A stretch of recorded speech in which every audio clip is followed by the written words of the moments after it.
السلام علیکم ورحمۃ اللہ۔ ایک دفعہ کا ذکر ہے کہ یمن کا بادشاہ جو خود بہت سخی تھا، وہ اتنا سخی تھا کہ اگر اسے سخاوت کا بادل کہا جائے تو درست ہوگا، کیونکہ بارش کی طرح درہم برساتا تھا۔ لیکن اگر کوئی اس کے سامنے حاتم طائی کا نام لیتا تو اسے غصہ آ جاتا کہ اس بیچارے نے کیا سخاوت کرنی ہے، کہ نہ اس کے پاس حکومت اور نہ خزانہ تھا، لیکن پھر بھی لوگ اس کی سخاوت کے گن گاتے تھے۔ ایک دن بادشاہ نے شاہانہ جشن منایا اور خوب دولت لٹائی۔ کسی نے اس موقع پر حاتم کا ذکر کر دیا تو بادشاہ کو شدید غصہ آیا اور اس نے ایک بندہ اس کے قتل کے لیے مقرر کر دیا، کیونکہ بادشاہ سوچتا تھا کہ حاتم کے ہوتے ہوئے میری سخاوت تو بیکار ہو کر رہ گئی ہے۔ تو وہ شخص حاتم کو قتل کرنے کے ارادے سے چل پڑا۔ تو رستے میں اسے ایک نوجوان ملا جس سے محبت کی بو آ رہی تھی۔ سامنے آیا تو انتہائی خوبصورت، عقل مند اور شیریں زبان تھا، اور اس کو اپنے گھر لے گیا اور ایسی خدمت اور مہمان نوازی کی کہ دشمن کا دل نیکی سے لوٹ لیا، اور اس کو رات اپنے گھر ٹھہرایا اور خوب اس کی خاطر تواضع کی۔ وہ شخص نوجوان کی مہمان نوازی سے بہت خوش ہوا۔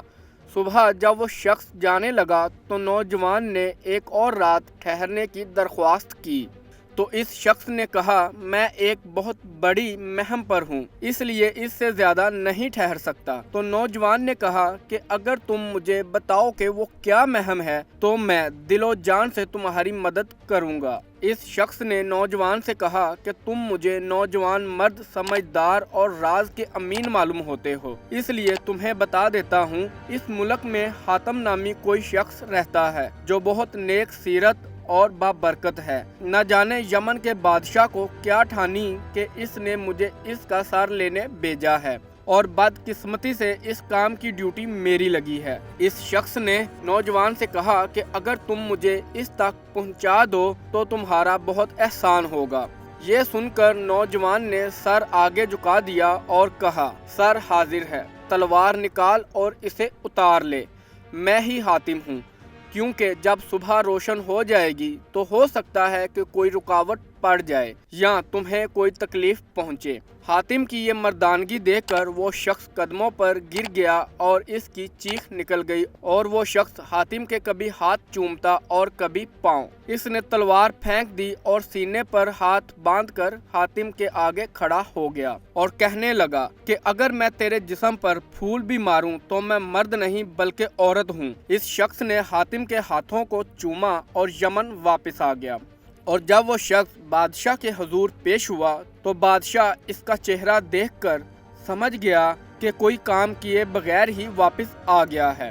بادشاہ نے پوچھا کہ کیا خبر لائے ہو، حاتم کا سر کہاں ہے؟ کیا الٹا اس نے تم پر حملہ تو نہیں کر دیا، وہ جس کی تو تاب نہ لا کر خالی ہاتھ واپس بھاگ آیا؟ اس شخص نے کہا اے بادشاہ، میں اس حاتم کے پاس گیا اور میں اس کی کیا کیا خوبی تیرے سامنے پیش کروں۔ اس کے احسانات کے بوجھ نے میری کمر دوہری کر دی ہے، اس نے مہربانی کی تلوار سے مجھے مار دیا ہے۔ اور پھر اس شخص نے حاتم کی ایک ایک خوبی بیان کی، اور وہ بھی اس انداز سے کہ خود بادشاہ بھی حاتم کی تعریف کرنے لگا۔ بادشاہ نے بہت کچھ خرچ کیا اور حاتم کی سخاوت کا اعتراف کرتے ہوئے کہا کہ لوگ اگر اس کی تعریف کرتے ہیں تو وہ اس کا حقدار ہے۔